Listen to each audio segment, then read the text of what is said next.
Despereaux, Chapter 49. What do you want, Migriso? Again, reader, we must go backward before we go forward. We must consider, for a moment, what had occurred with the rat and the serving girl and the princess down in the dungeon before Despereaux made his way to them.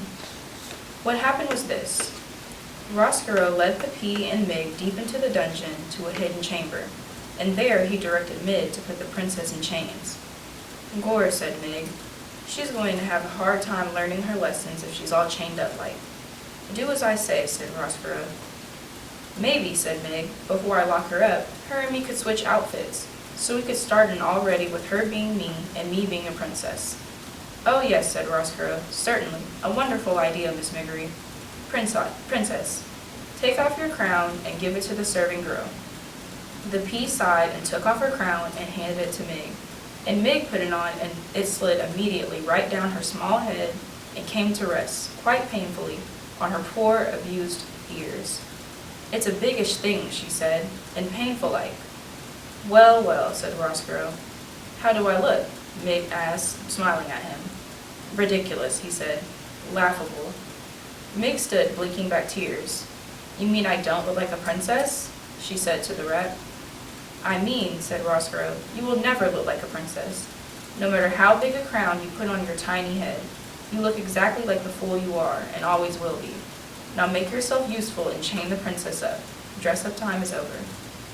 Mig sniffed and wiped at her tears, and then bent to look at the pile of chains and locks on the floor. And now, princess, he said, I'm afraid that the time for your truth has arrived. I will now tell you what your future holds. As you consign me to darkness, so I consign you to a life spent in this dungeon. Mig looked up. Ain't she going to be upstairs to be a serving maid? No, said Roscoe. Ain't I going to be a princess then? No, said Roscoe. But I want to be a princess. No one, said Roscoe, cares what you want. As you know, reader, Migriso had heard this sentiment expressed many times in her short life. But now, in the dungeon, it hit her full force.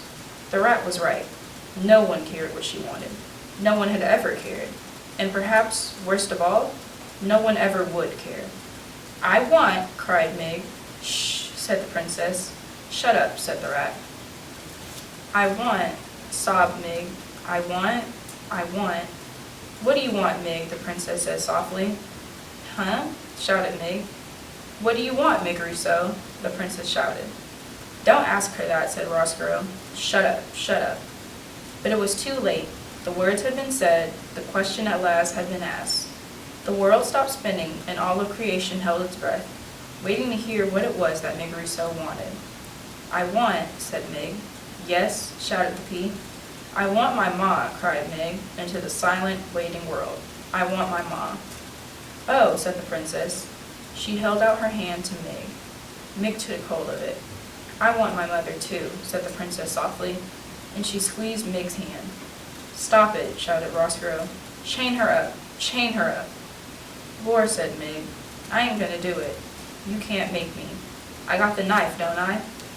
She took the knife and held it up. If you have any sense at all, said Roscoe, and I hardly doubt that you do, you will not use that instrument on me. Without me, you will never find your way out of the dungeon, and you'll starve to death here, or worse. Gore, said Mig, then lead us out now, or I will chop you up into little rat bits.